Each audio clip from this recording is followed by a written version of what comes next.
అవి పడతాయి. ఇంకా గొడుగు చూసారా, ఎప్పుడు వామనావతారంలో గొడుగు ఇది వరకు ఇట్లాగే పూర్వం చేసేవాళ్ళు.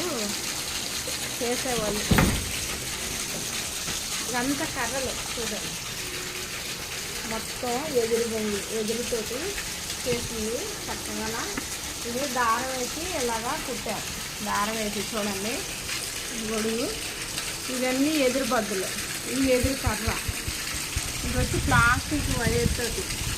ఇది పైన మనం బియ్యం సంచులు ఉంటాయి కదా, సంచులు కట్ చేసుకొని 2 పొరలుగా వేసి పైన ఒక పొర కింద ఒక పొర వేసి కుట్టి చుట్టూను చూడండి, చుట్టూ ఇలాగా కుట్టాము చేతితోటే. ఇది ఇట్లా చేసుకుని అనుకోండి, వాటికి బాగా ఎవరికి మంచి ఉంటుంది.